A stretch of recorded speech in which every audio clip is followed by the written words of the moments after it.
Vocês vão entender o que vocês até hoje não souberam de doença arterial coronária. Eu prometo para vocês que vocês vão sair com uma noção bastante diferente do que é a doença arterial coronária segundo os padrões mais modernos. O que eu vou falar para vocês é uma coisa que, na verdade, talvez não seja tão nova, mas a aplicação disso na prática, a gente vê muito pouco. E eu acho que o impacto de aplicar tudo isso que eu vou falar para vocês é grande. Eu vou ensinar algumas lições que eu acho que são importantes em doença arterial coronária. Existe um entendimento comum, que a doença arterial coronária é uma doença progressiva que sai da DAC estável para a síndrome coronária aguda. Por que eu digo isso? Você está lá no consultório, aí aparece um doente que tem alguns fatores de risco para o desenvolvimento de doença arterial coronária. O que você faz? Você estratifica, né? Você pede um teste de esforço desse paciente para saber se ele tem alguma coisa, não é isso que você faz? Qual é o objetivo de você fazer o teste de esforço? Exatamente, para ver se o indivíduo tem isquemia miocárdica. Na verdade, a isquemia miocárdica é um marcador da presença do quê?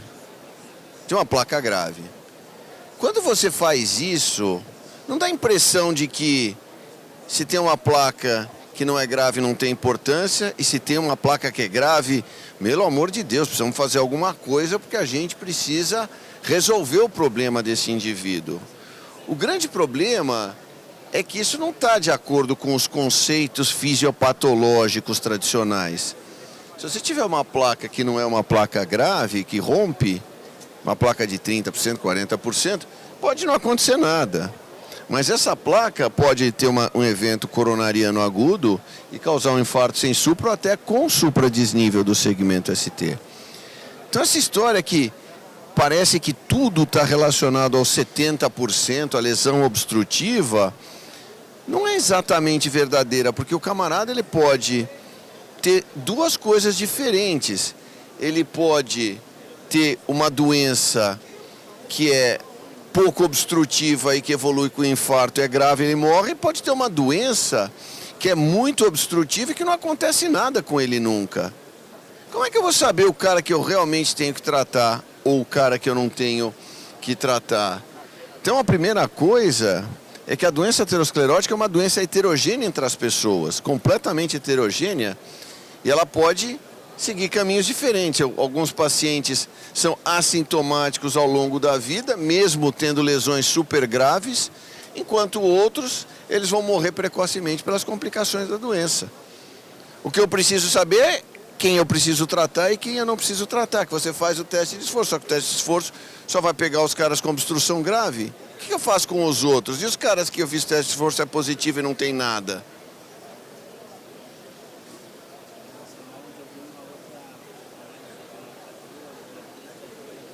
Então, vamos lá. A gente tem que entender, a primeira coisa, a gente tem que entender que a doença estável é uma doença completamente benigna. Se Deus chegar e disser assim para mim, olha, você tem uma placa de 80% na artéria descendente anterior. E Deus disser assim para mim, olha, essa placa vai ficar assim o resto da sua vida. O que você vai fazer com ela? Nada. Doença estável não causa nada, doença estável é uma doença completamente benigna. O grande problema é quando o vulcão entra em erupção. Porque quando o vulcão entra em erupção, enquanto o vulcão adormecido, ele é extremamente bonito, cheio de vegetação em volta, todo mundo quer passear naquele vulcão, nesse todo mundo quer ficar à distância. Porque esse vulcão aqui, ele mata quem chegar perto. A doença arterial coronária é a mesma coisa. A angina estável causa nada de eventos em 6 meses e mais de 20 mil doentes. Instável mata alguma pessoa, infarto miocárdico mata um montão de pessoas. Então, a gente tem que entender que a doença arterial coronária, ela tem duas formas completamente diferentes. A gente acha que é a mesma coisa, porque é o mesmo substrato, uma placa aterosclerótica, mas ela é uma doença completamente diferente se a placa estiver estável ou instável, apesar de ser, teoricamente, a mesma doença da placa aterosclerótica.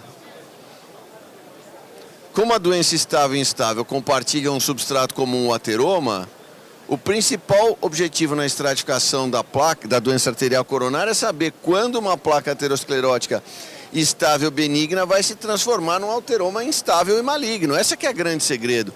E como é que eu faço isso na prática? Eu faço um teste de esforço, se tiver isquemia, eu digo assim, tem chance de se transformar num maligno. E aí o que você faz? Você não está ouvindo? O que você faz? Não, vamos fazer um cateterismo, fazer uma angioplastia, porque tem uma lesão. É isso que você faz? Você é o quê? Aluno? Ainda não sabe nada. Então, mas o que você faz? Normalmente, assim, lesão grave, 70%, 80%, você não manda para o CAT, vai fazer angioplastia e tal. É isso que você faz. Totalmente errado. O cardiologista também não sabe nada. A grande dificuldade é essa aqui, ó. Prever o futuro. Por isso que é tão difícil tratar essa doença. Você tem que prever o futuro, você tem que olhar a placa dele obstrutiva e dizer não vai acontecer nada, você tem que olhar só a placa não obstrutiva e saber se vai acontecer alguma coisa. E prever o que vai acontecer com as pessoas é muito difícil, por isso que é tão difícil tratar essa doença. Só que o grande problema é que metade dos caras que têm infarto com supra nunca sentiram nada antes. E desses caras, 40% vai morrer. 40% vai morrer. Então, 20% de cara que não está sentindo nada vai morrer. 40, 50 vezes 40, 20% vai morrer. Doença de alta morbimortalidade. Você não pode ficar enrolando esse cara. Você precisa tratar quem precisa e não tratar quem não precisa. Vocês vão ver que, graças a Deus... Então, como é que a gente pode prever o desenvolvimento de DAC instável? Vocês falaram, o teste de esforço. Mas é só o teste de esforço? Scores de risco. Não é verdade? Você não usa score de risco? Você chega lá e faz o seguinte. Está totalmente desconfigurado. Isso é o score de Framingham. O que você faz no score de Framingham? Você usa lá variáveis de dislipidemia, de colesterol, de pressão arterial e tudo isso. E aí você chega e diz assim, esse cara se classifica como alto risco, médio risco, baixo risco. Alto risco do quê? De ter um evento. Não é alto risco de ter doença arterial coronária. Não é que você está tentando saber se ele tem doença arterial coronária. Você está tentando saber se ele tem um alto risco de ter um infarto, de ter um acidente vascular cerebral. Você está sabendo se ele vai morrer, morte cardiovascular. Então, você usa o score de risco. Só que um score de risco, ele é bom ou não é bom? Isso aqui é a nota do score de risco, chamado de estatística de concordância. O que é estatística de concordância? É o que você disse que ia acontecer com ele e o que de fato aconteceu com ele. Você disse assim, ela vai ter um infarto. Ela teve, eu acertei. Você vai ter um infarto, você não teve, eu errei. 0,73 significa o quê? Que eu acertei em 73% das vezes. Só que se eu chegar e disser, você vai ter um infarto, sim ou não, quantos por cento eu tenho de chance de acertar? 50% pelo acaso. Simplesmente eu tenho 50%, porque você vai ter ou não vai ter. Se eu disser que tem e não tiver, tem 50%. Então, veja, na hora que eu digo que tem 73% de chance de acertar, é mais ou menos, não é aquilo que você gostaria. Você gostaria de ter 95%, porque aí fica mais fácil, facilita a sua vida. Mas aí você não acerta. Então, o score é uma coisa muito importante de ser feita, porque fazendo o score você vai ter mais chance de acertar, mas ainda assim você vai errar bastante. Por isso todo mundo tenta melhorar o score, e aí aqui é o score Reynolds, que é o score do Paul Reed, que é um cara muito inteligente do Brigham and Women's, especialista em score, melhorou para 0,75, mas não é o que você quer. Por isso que a gente vem tentando melhorar e a gente recomenda que as pessoas... Esse é o score do ASCVD, que é o mais utilizado no Brasil, porque a população americana é muito parecida com a população brasileira, então a gente usa o score dos Estados Unidos, feito a partir de uma população de negros, brancos, mais parecida com a nossa, do que uma população europeia só de brancos. Mas você usa o quê? Normalmente você faz score de cálcio, você diz assim, score de cálcio, por quê?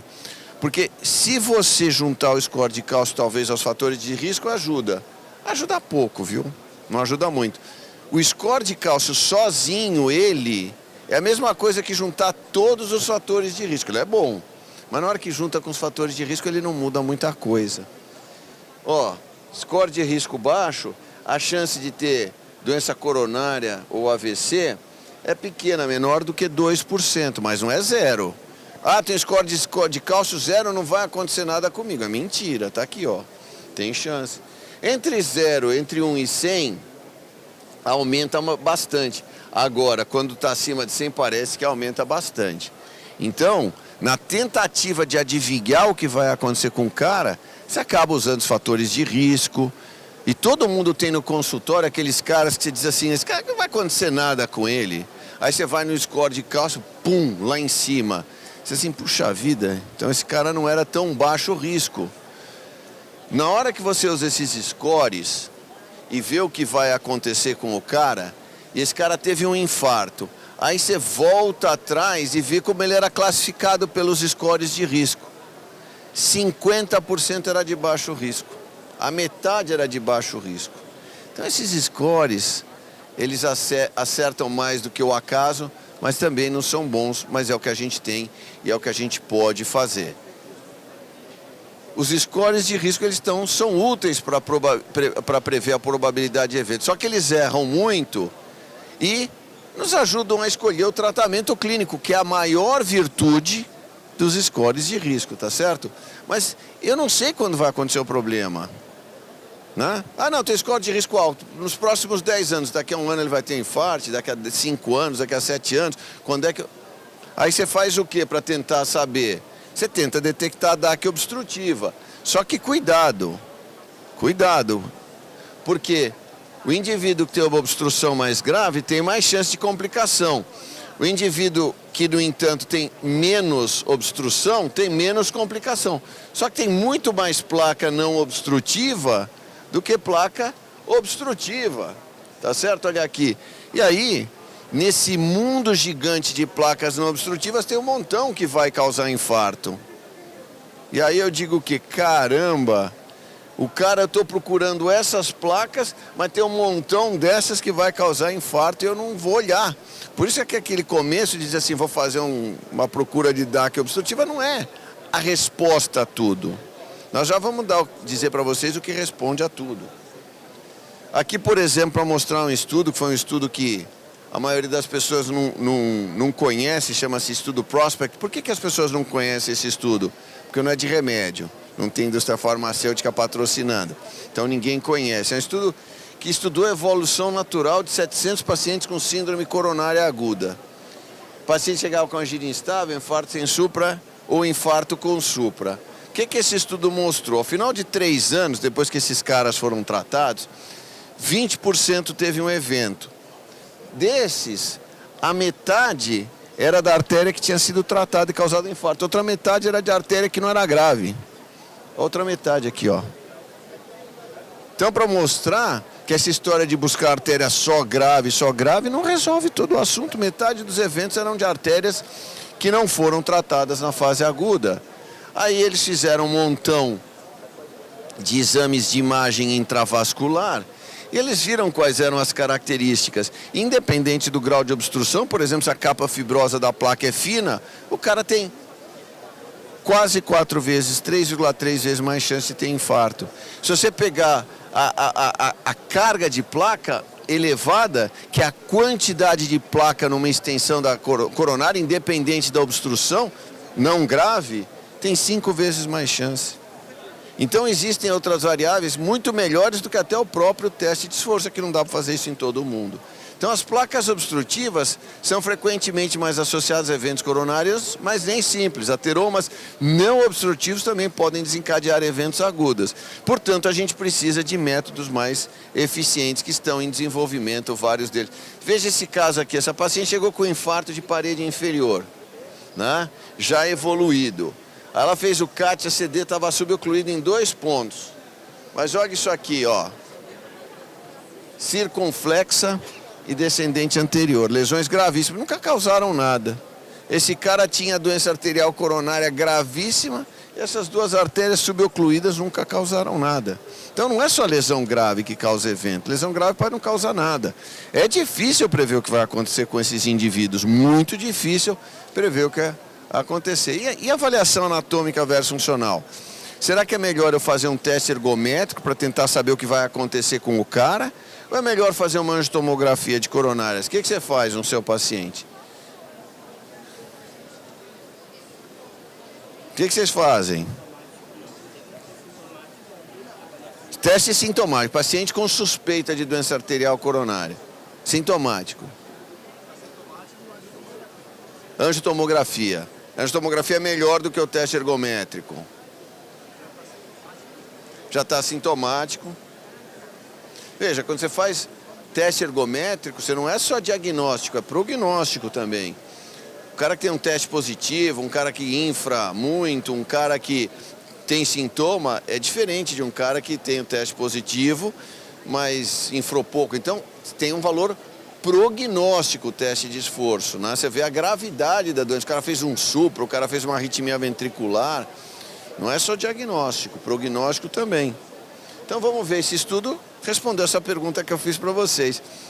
Ele comparou a avaliação anatômica por angiotomografia com a avaliação funcional, estudo PROMISE. Essa médica da Duke é muito famosa, Pamela Douglas. Ela dedica a vida à estratificação de risco na doença arterial coronária. Então a hipótese era exatamente essa que você tinha falado, que é melhor fazer um teste anatômico com angiotomografia do que um teste funcional, que isso vai ajudar na evolução do paciente. 10 mil pacientes, avaliação por angiotomografia, avaliação funcional, cintilografia de esforço ou cintilografia com estresse farmacológico. Avaliação funcional, avaliação por angiotomografia, não fez diferença absolutamente nenhuma. E nos primeiros 12 meses que você podia pensar que tem diferença, absolutamente nenhuma diferença. A chance de morte, de reinfarto, de angina instável, de outras complicações, absolutamente igual nos dois grupos. Então, se você quiser pedir um teste ergométrico, sinta-se confortável. E aqueles mais importantes, morte ou reinfarto? No segmento aqui de 4 anos, nenhuma diferença entre os grupos. Talvez, inicialmente, haja uma pequena vantagem para avaliação por angiotomografia, um pouco menos de eventos, mas depois isso some com o tempo. Então, tanto faz fazer avaliação tomográfica ou avaliação cintilográfica. Então, conclusão desse estudo com 10 mil doentes é que tanto faz você fazer a avaliação. Pode fazer a avaliação angiográfica? Pode. Se não quiser fazer por teste higrométrico, pode fazer. Aí surgiu esse estudo. Esse estudo é um estudo muito importante, chamado de estudo Scott Hart. Ele fez uma coisa um pouquinho diferente do que o estudo anterior da Pamela Douglas, que fazia a avaliação, comparava um teste com outro. O estudo Scott Hart, que foi feito na Escócia, ele pegava... Na Escócia, eles têm clínicas de atendimento primário ao paciente. Ou seja, você que sentou aí agora, por exemplo, você tem suspeita de que você tem doença coronária, você não precisa ficar esperando na Escócia. Existem múltiplas clínicas de atendimento, você vai agora e o cara vai te atender, vai fazer uma avaliação clínica, eletrocardiograma, teste ergométrico, faz uma avaliação em você. E se ele achar suspeita, ele te encaminha para um hospital de referência. É um processo mais rápido. Então, o que consistiu esse estudo Scott Hart? Eles pegavam essas pessoas que apareciam no consultório médico, desses consultórios de atendimento primário, fazia história, exame, eletrocardiograma, e se houvesse suspeita de doença arterial coronária, ele era encaminhado para o estudo. Para quê? Ou para fazer uma angiotomografia ou não fazer nada. Ou para fazer uma angiotomografia ou não fazer nada. E o que o estudo Scott Hart mostrou? Eram pacientes, veja, com alta suspeita de doença arterial coronária. Não estou falando de doença que tinha, paciente que tinha baixa suspeita, alta suspeita. E aí eles faziam angiotomografia. E aí foram estudar os desfechos tradicionais, inclusive a prescrição de medicações preventivas. E olha que interessante, o cara que depois do teste de esforço fez a angiotomografia tinha menos evento do que quem só fazia o teste de esforço.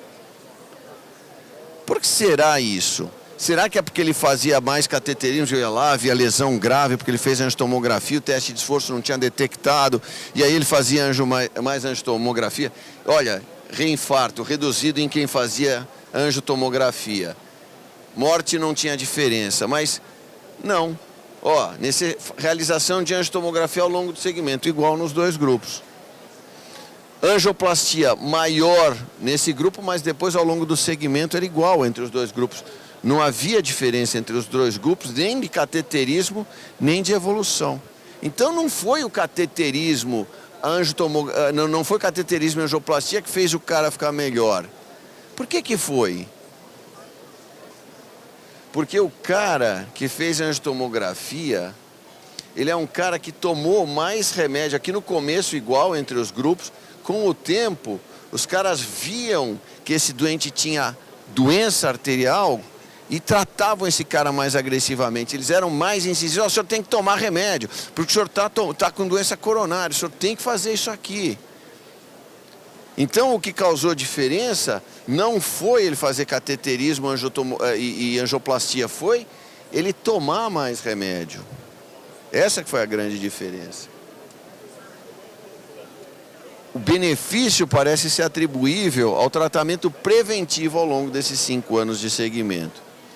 Então, eu vou partir para cá, para esse estudo. Vocês já conhecem. Estudo Courage. Conhecem esse estudo? Já ouviram falar? O que foi o estudo Courage? Por que ele se chama Courage? Ele se chama Courage porque para fazer esse estudo precisava ter coragem quando ele foi feito em 2007.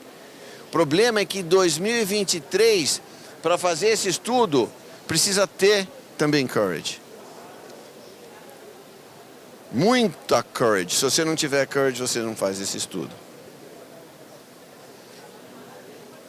Existe um conhecimento intuitivo na doença arterial coronária. De todo mundo, Emílio tem esse conhecimento intuitivo. Me diga se é verdade ou não.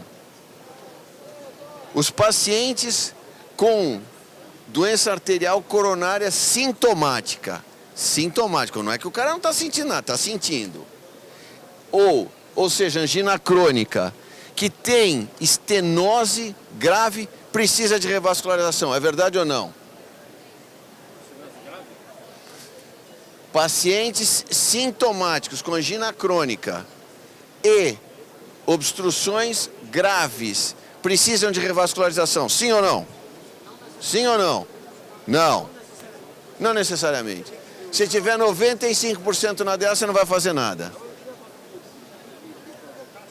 Se aquele teu estudo da escocês, se você usar o teste de esforço que tem uma sensibilidade de 70%, nas duas políticas de 3 coronárias, se você tivesse usado eco de strain, você faria diagnóstico mais precocemente. O problema não é o diagnóstico. Não, mas ele foi tirado. Esse cara aqui está com angina. Esse cara está com angina. Não estou fazendo diagnóstico. O problema não é diagnóstico. Esse aqui não está diagnosticado. Doença arterial coronária sintomática. Ele precisa de revascularização. O que você faz? Não, calma. Vamos chegar lá. Estudo Courage. Então veja. Mas não é intuitivo? Eu quero saber quem é aqui que tem uma lesão de DA na 90% e que faz angioplastia. Tem que tratar. Lógico que tem que tratar. Não tem? Então você não vai embora. Então você fica aí 2 minutos até acabar a apresentação do estudo. A revascularização, então, precisa para melhorar o prognóstico, senão para tentar evitar complicações. E a angioplastia é preferível à cirurgia, se for possível, lógico, porque ela é menos invasiva, não é isso?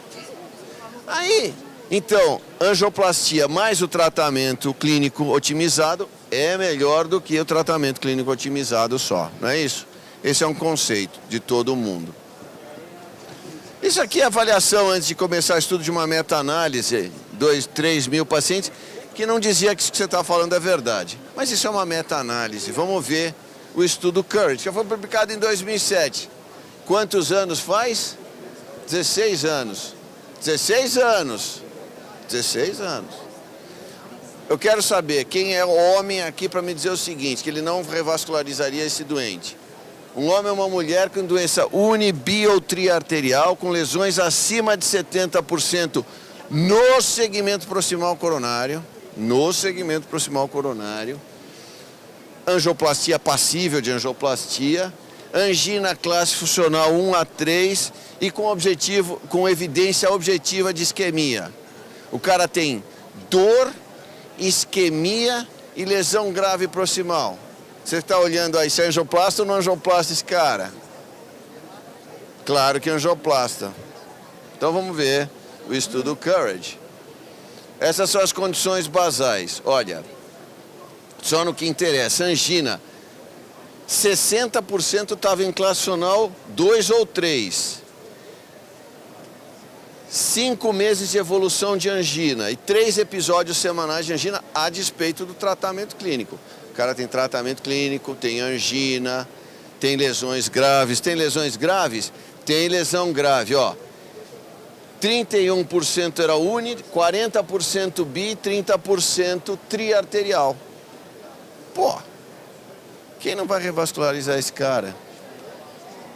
Lesão proximal da DA. Você falou, mas da DA proximal. Ó, 37, 31% tinham lesão proximal da DA. E o que ele fez? Ele randomizou para tratamento clínico só, remédio, ou chegar lá e fazer angioplastia. Remédio. Angioplastia. Nenhuma diferença entre os grupos. Nenhuma diferença entre os grupos. Tá assustado, né? Você sabe, você é o quê? Acadêmico. Toda aquela parafernália de hospital, angioplastia, cirurgia. A única coisa que melhora é dor mesmo, né? Se você for ver o número de pacientes livres da dor, ó, 66%, 58%. Se o cara tem angina, é melhor fazer angioplastia, mas se ele não tem angina, importante, não tem diferença. Conclusão, uma abordagem estratégica de abordagem inicial em pacientes com doença arterial coronária estável. Angioplastia não reduziu o risco de morte ou reinfarto ou outros eventos cardiovasculares quando adicionado à terapia médica. Como esperado, a angioplastia resultou numa melhora do alívio sintomático, mas o tratamento clínico foi tão efetivo, sem diferença entre os grupos ao final de 5 anos em termos de angina. Implicações é que você não precisa ficar fazendo angioplastia em todas as pessoas. Aí você diz assim, isso é 2007, não acredito. Em 2019, foi apresentado no American Heart de 2019, Judith Hochman, chefe da cardiologia da NYU, ela vai mostrar que é diferente aqui. Em 2019, eu tenho certeza. Em pacientes estáveis com isquemia, pelo menos moderada ou grave. Moderada ou grave, prestem atenção, moderada ou grave. No teste de esforço, existe algum benefício de adicionar angiocateterismo e revascularização ao tratamento médico? Pacientes com isquemia moderada ou grave, se ele já tivesse, não precisasse de angiotomografia porque ele tinha disfunção renal ou já tinha uma anatomia previamente definida, ele já entrava no estudo. Se ele tivesse, senão ele faria angiotomografia. Se tivesse não tivesse lesão, não seria incluído. Se ele tivesse lesão, seria randomizado para estratificação invasiva mais tratamento clínico otimizado ou só tratamento clínico otimizado. Quem eram esses doentes? 40% era diabético. Não era uma população de baixo risco, já começa aí, 40% diabético. Fração de ejeção normal, 90% tinha angina e angina mais frequente, 30% nos últimos meses. A maioria fez teste de esforço, 90% dos pacientes tinham isquemia moderada ou grave e estavam muito bem medicados com beta-bloqueadores, bloqueadores de canal de cálcio. Aqueles que fizeram angioplastia inicialmente fizeram um tratamento antiplaquetário agressivo. E o que aconteceu com a evolução de morte, reinfarto, hospitalização, insuficiência cardíaca, grupo controle, grupo invasivo, absolutamente nenhuma diferença entre os grupos. inicialmente uma pequena vantagem para o tratamento clínico e depois isso se inverteu, uma pequena vantagem para o tratamento por angioplastia, mas a somatória, num segmento longo de 5 anos, foi que não havia diferença. Morte ou reinfarto, absolutamente a mesma coisa, não mudou nada e é isso daí. Tratamento clínico otimizado ainda é de longe a melhor forma de tratamento para uma doença sistêmica com múltiplos fatores de risco. Por isso, ambulatórios de cardiologia são muito mais importantes que hospitais de tecnologia de última geração. O trabalho mais importante na cardiologia é o dessa moça, que está ali conversando com esse paciente e dizendo para ele que o maior problema de medicina não é falta de remédio, é não tomar os remédios e não aderir ao tratamento. O lema atual é mais importante a adesão ao tratamento do que o lançamento de qualquer medicação na doença cardiológica. É isso aí. Só vou contar uma historinha para vocês. Eu tinha um doente, divertidíssimo esse doente, nunca me ligava, nunca entrava em contato comigo que não precisava. Domingo à tarde esse cara liga para mim. Você acha que aconteceu uma emergência, você concorda? Um cara que nunca liga para você, num domingo à tarde liga. Ô Rochinha, tudo bem? Fala, ô Lauro, tudo bem e você? Pô, tô precisando falar com você. O que aconteceu você me ligar num domingo à tarde? Não, eu tô te mandando um exame que eu fiz. Dá uma olhada no exame que eu fiz. Era uma angiotomografia de coronária. Eu falei, pô, mas para o cara me mandar um exame no domingo à tarde de angiotomografia, né? Falou, olha lá o que você vai dizer, né? Olhei tudo entupido, lesões super graves na angiotomografia. Ele é assintomático, mas estava muito bem medicado, doente coronariano, já infartado. Aí eu olhei e falei, olha, Lauro, tá tudo entupido aqui, vamos ver o que a gente vai fazer, né? Segunda-feira no consultório, Rochinha, já chamei o táxi. Falei, como chamou o táxi? Não, estou indo para os Estados Unidos agora com minha esposa, vou passar um mês lá. Posso ir? Ele, na verdade, queria o meu aval para poder ir para os Estados Unidos, eu colocar minha mão no fogo que ele poderia ir para os Estados Unidos. Queria um respaldo para os Estados Unidos. Aí eu falei assim, Laurinho, você já estudou o Isquímia e o Courage? Ele falou, não, pode ir com tranquilidade que não vai acontecer nada com você. Continua tomando os remédios. Foi, depois voltou. Então, eu digo para vocês o seguinte, tenham tranquilidade. O mais importante, de longe, responsável por 70% de todo o benefício observado ao longo dos últimos anos no tratamento da doença coronária é o tratamento clínico. Hoje, as pessoas nos Estados Unidos estão perdendo expectativa de vida. Por quê? Porque 60% da população americana em 2030 será obesa, com aumento do diabetes, com aumento da dislipidemia. Hoje, duas coisas arrasam os Estados Unidos e diminuem a expectativa de vida. Uma é a obesidade, a segunda é suicídio. Temos que nos preparar para elas, porque elas vão chegar aqui. Tá bom?